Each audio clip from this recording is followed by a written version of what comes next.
आओ तुम्हें एक कहानी सुनाएं। एक बनिए के 3 बेटे थे। एक बार जब बनिया बीमार पड़ा तो उसने अपने तीनों लड़कों को बुलाकर पूछा कि तुम लोग क्या करना पसंद करोगे, किस तरह की जिंदगी बिताओगे। बड़े लड़के ने कहा कि वह दुकान से ही गुजारा कर लेगा और बीच वाला बोला कि मैं कोई अच्छा सा व्यापार कर लूँगा। पर लल्लू जो सबसे छोटा था बोला मैं तो चोरी करूँगा। एक बार कहीं तगड़ा हाथ पड़ जाए तो वर्षों तक कुछ करने की ज़रूरत नहीं पड़ेगी। उसकी बात सुनकर बनिए को बड़ा दुख हुआ। बोला बेटे, चोरी करना आसान काम नहीं है। पकड़े गए तो मार मार कर भुर्ता बना दिया जाएगा। उसके लिए अक्ल की भी ज़रूरत होती है। इतनी अक्ल तो मुझ में है, ऐसा लल्लू ने कहा और यह भी कह दिया कि चाहे तो इम्तहान लेकर देख सकते हैं। तो फिर बनिए ने कहा कि तुम दिल्ली जाकर बादशाह अकबर का घोड़ा चुरा लो जो पिछले महीने काबुल से मंगाया गया है, तो मैं समझ जाऊंगा कि तुम में अक्ल की कमी नहीं है। पर यह काम 1 हफ्ते के अंदर हो जाना चाहिए। और अच्छा कहकर उसका लड़का उसी वक्त दिल्ली की ओर चल पड़ा। दिल्ली पहुंचकर पाया कि शहर के चारों तरफ कड़ा पहरा है। वह बाहर सड़क पर रुक गया और अंदर कैसे चला जाए यह विचार करने लगा। कुछ देर बाद उसने एक नाई को आते देखा। पास आने पर पूछा, भाई कहाँ जा रहे हो? नाई ने बताया वह रोज हजामत करने शहर जाता है, यही उसका धंधा है। पूछा तुम कौन हो?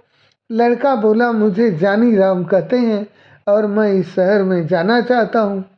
नाई ने बताया शहर के अंदर वही आदमी जा सकता है जो कुछ काम करता हो। फालतू आदमी को शहर में घुसने नहीं दिया जाता। सुनकर जानी राम सोचने लगा कैसे शहर में घुसा जाए। नाई से वह बोला, अच्छा भाई मैं वापस ही लौट जाऊंगा, लेकिन मेरी हजामत तो बनाते जाओ। नाई ने उसकी बात मान ली। बोला बैठ जाओ। जानी राम बैठ गया, किंतु पानी न होने के कारण हजामत कैसे बनती। तभी जानी राम ने दूर एक तालाब की ओर इशारा किया। बोला वहाँ से कटोरी में पानी भर लाओ, तभी हजामत बनेगी। नाई ने अपनी पेटी वहीं रख दी और पानी लेने चला गया।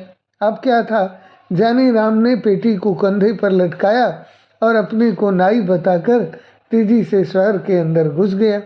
शहर पहुंचकर वह एक भटियारी के पास रहने लगा। धीरे धीरे उसने भटियारी को काबू में कर लिया। उसने बोला अगर तू होशियारी से मेरा काम करती रहेगी तो तुझे 1 अशर्फी दूंगा। बुढ़िया राजी हो गई। तो उसने बताया कि आज से मेरा नाम जानी चोर है। किसी को पता नहीं चलना चाहिए कि जानी चोर कहाँ रहता है। अगले दिन उसने एक पर्चा लिखकर बुढ़िया को दिया। उसमें ये लिखा था कि बादशाह सलामत जानी चोर इस शहर में आ चुका है। वह आपके काबुली घोड़े को चुरा लेना चाहता है। और बुढ़िया को देकर कहा कि इसे दरबार में डाल दे। बुढ़िया ने वह पर्चा अपने तोते को दिया और तोता उसी वक्त पर्चे को दरबार में डाल आया। बादशाह ने पर्चा पढ़ा तो चकित रह गया। जानी चोर की यह हिम्मत, ससुरे को घोड़े की पूंछ से न बंधवा दिया तो कहना। बादशाह ने ऐलान कर दिया कि आज रात को जो हमारे घोड़े की रखवाली करेगा उसे 500 रुपये इनाम में दिए जाएंगे। सुनकर एक लालची सुनार दरबार में पहुंचा और घोड़े की रखवाली का काम ले लिया। बुढ़िया ने जानी चोर को बता दिया कि सुनार ने घोड़े की रखवाली की जिम्मेदारी ली है। तो उसने बुढ़िया से पूछा सुनार के घर में और कौन कौन है। बुढ़िया ने बताया कि उसके माता पिता भाई बहन सभी हैं। उसका एक लड़का जवान है जो नौकरी करने परदेश गया है और कई वर्षों से घर नहीं लौटा है।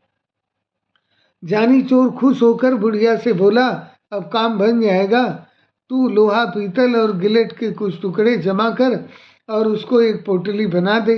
बाहर से सुंदर रेशमी कपड़ा लपेट देना। बुढ़िया ने वैसा ही किया। शाम के वक्त जानी चोर ने पोटली बगल में रखी और सुनार के घर जा पहुंचा। घर पर उस रात सुनार की घरवाली और उसके लड़के की बहू थी। जानी चोर ने दरवाज़ा खटखटाया और माँ को पुकारा। सुनार की घरवाली बुढ़िया हो चुकी थी, आंखों से साफ साफ दिखता न था। आवाज़ सुनते ही उठ बैठी, बहू को भी जगा दिया। अरे मेरा सुमेर आ गया, बहू उठ, देख तो इतने दिनों के बाद सुमेर लौटा है। बहू भी उठ खड़ी हुई। माँ ने बेटे को गले लगाया, बोली, अब तो तेरी आवाज़, रंग, रूप सब कुछ बदल गया है मेरे लाल। हाँ माँ, 12 वर्ष में तो तुम भी बदली बदली सी लग रही हो। पास ही बहू घूंघट काढ़े खड़ी थी। जानी चोर ने पिता के बारे में पूछा। मालूम हुआ कि वे आज पहरे पर गए हैं। शहर में जानी चोर आया है, वह बादशाह के घोड़े को चुराना चाहता है। रात में बहू ने बढ़िया खाना बनाकर उसे खिलाया। माँ अपने कमरे में सो गई। वह भी बहू के साथ कोठे पर जा पहुंचा। देर तक उन दोनों में बातचीत होती रही। अंत में बहू ने पूछा, अपने माता पिता के लिए तुम बहुत सा रुपया कमा कर लाए होगे, मेरे लिए भी कुछ लाए हो? जानी चोर मुस्कुराया और पोटली को खनखनाता हुआ बोला, यह देखो, इस बार तुम्हारे लिए बहुत कुछ लाया हूँ। उन चीज़ों से भी बढ़कर है जो कि तुम अपने मायके से लाई हो। जरा लाना तो उन चीज़ों को, इनके मुकाबले की है भी या नहीं। बहू बहुत प्रसन्न हुई, अपने सारे जेवर ला कर रख दिए। तभी उसे याद आया, बोली, अपना नौलखा हार तो मैं लाई नहीं, वह दूसरे कोठे पर रखा है, ठहरो उसे भी लेकर आती हूँ। कहकर वह दूसरे कोठे पर जा पहुँची। जानी चोर ने सोचा कि भगवान ने उसे अच्छा मौका दिया है, इसे खोना नहीं चाहिए। उसने संदूक सी उठाई और 4 दीवारी से कूद कर चंपत हो गया। सारा जेवर लाकर उसने भटियारी को सौंप दिया। अगले दिन घर लौटने पर जब सुनार को इस बात का पता चला तो उसकी बोलती बंद हो गई।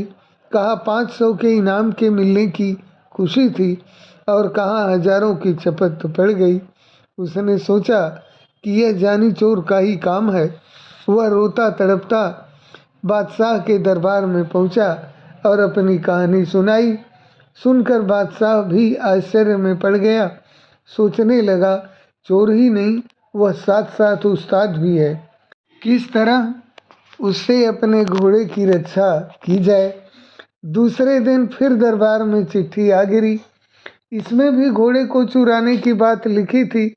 चिट्ठी पढ़कर बादशाह ने घोड़े पर कड़ी निगरानी रखने को कह दिया।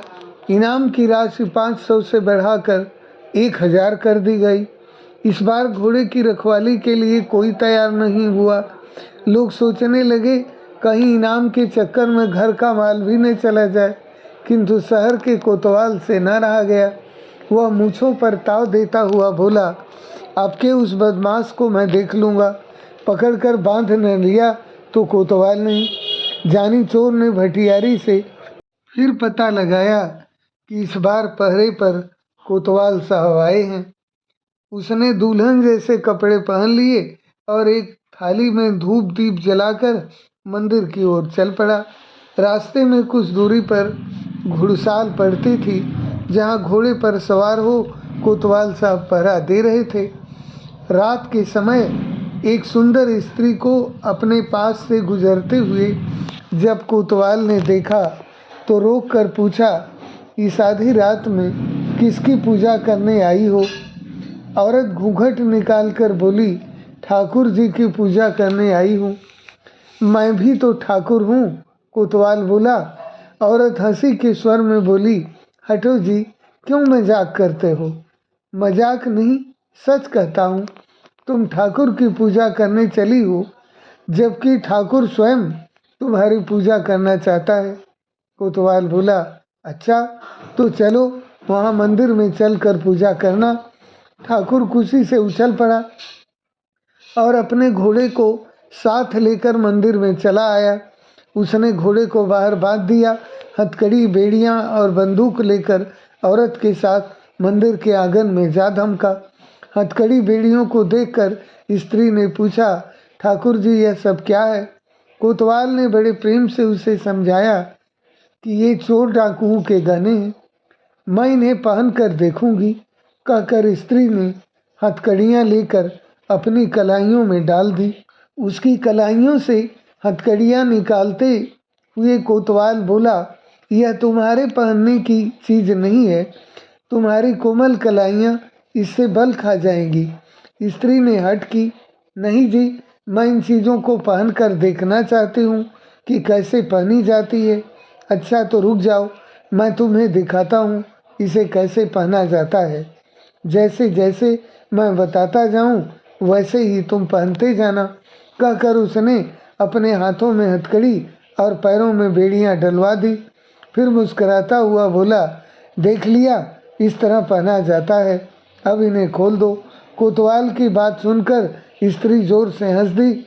उसने अपनी नकली वेशभूषा को अलग किया और बंदूक उठाकर कोतवाल की छाती पर रख दी। पूजा करोगे बरखुरदार? जानी चोर की पूजा करना क्या आसान समझा है? जानी चोर का रूप देखते ही कोतवाल के होश उड़ गए। गिड़गिड़ाता हुआ बोला, भाई, इस बार माफ कर दो, आगे मैं कभी तुम्हारे आड़े ना आऊँगा। किंतु जानी चोर कब सुनने वाला था। उसने कोतवाल को एक रस्सी से बांध लिया, उसके मुंह में कपड़ा ठूंस कर घोड़े पर बिठाया और बादशाह के महल के आगे फेंक कर चंपत हो गया। सवेरा होते ही शहर में हलचल मच गई। जानी चोर ने कोतवाल की वह दशा बनाई जो आज तक कभी किसी ने नहीं बनाई थी। लोग जानी चोर के नाम से थर थर कांपने लगे। दरबारियों को लगा कि उसके हाथों से घोड़े को बचाना मुश्किल है। दाव लगने पर वह घोड़े को अवश्य ही उड़ा लेगा। दरबार में फिर पर्चा आ गिरा, जिसमें काबुली घोड़े को जल्दी से भगाने की बात लिखी हुई थी। इस बार 5,000 रुपये इनाम रखने पर भी कोई रखवाली के लिए तैयार न हुआ। बादशाह को बड़ी चिंता हुई कि किस तरह घोड़े की रक्षा की जाए और जानी चोर को जिंदा पकड़ा जाए। कोई उपाय न सूझा तो बादशाह ने स्वयं निश्चय किया कि वे अपने हाथों चोर को पकड़ेंगे। सोचकर बादशाह उसी काबुली घोड़े पर बैठकर पहरा देने लगा। जानी चोर ने पता लगा लिया कि इस बार स्वयं बादशाह पहरे पर हैं। वह एक बुढ़िया का रूप बनाकर मंदिर वाली सड़क पर जा बैठा और चक्की आगे रखकर अनाज पीसने लगा। सड़क के किनारे बुढ़िया को अनाज पीसते देख बादशाह ने पूछा, इस वक्त किसके लिए अनाज पीस रही हो? बुढ़िया हाँफती हुई बोली, क्या करूं सरकार, बुढ़ापा बहुत बुरा है और उससे भी बुरी चीज है गरीबी। दिन में मोहल्ले के बच्चे पगली कहकर चिढ़ाते हैं, इसलिए रात में यहाँ आकर काम करती हूँ। अभी अभी एक सिपाही आया था, पीसने के लिए गेहूं दे गया है, अभी जाकर ले जाएगा, अभी आकर ले जाएगा। सुनकर बादशाह घोड़े से उतर पड़ा। पूछा, क्या नाम था उस सिपाही का? बुढ़िया ने माथे से पसीना पोंछा, बोली, नाम तो सरकार वह जानी जानी कुछ बता रहा था। बादशाह को विश्वास हो गया कि वही जानी चोर है। उसने बुढ़िया से पूछा, वह कितनी देर में लौट कर आएगा? आता ही होगा सरकार। बादशाह ने सोचा, चोर को पकड़ने का इससे अच्छा मौका नहीं मिलेगा। वह बुढ़िया से बोला, तू मेरे कपड़े पहन ले और मुझे अपने कपड़े दे ताकि मैं उसे पकड़ लूँ। वह सिपाही नहीं, चोर है, मैं उसे पकड़कर बादशाह के पास ले जाऊंगा। बादशाह ने अपने कपड़े उतार कर उस मंदिर के आंगन में फेंक दिया। साथ ही अपना काबुली घोड़ा भी उसके हवाले कर दिया। स्वयं उसने बुढ़िया के फटे पुराने कपड़े पहन लिए और सड़क के किनारे बैठकर चक्की घुमाने लगा। हाथ में घोड़ा आते ही जानी चोर फूला न समाया। वह तुरंत घोड़े पर चढ़ गया और एड़ लगाते हुए बोला, बादशाह सलामत, तुम चक्की पीसते रहो। जानी चोर यह भागा। बादशाह ने आवाज़ सुनी तो कलेजा धक रह गया। हाथ से चक्की छूट गई। वाह रे जानी चोर, तू तो अक्ल का पुतला निकला। उधर जानी चोर बादशाह की पोशाक में घर पहुंचा तो बनिए को विश्वास हो गया। बोला, शाबाश बेटा, अब तू जरूर चोरी कर सकता है, किंतु याद रख, गरीब को कभी परेशान न करना। ईमानदारी और मेहनत से कमाए गए धन पर डाका न डालना और गरीबों की सहायता करने में पीछे न रहना। अब जाकर बादशाह का घोड़ा वापस करा। सुनकर जानी चोर घोड़ा वापस करने निकल पड़ा। मुझे उम्मीद है यह कहानी तुम्हें अच्छी लगी होगी।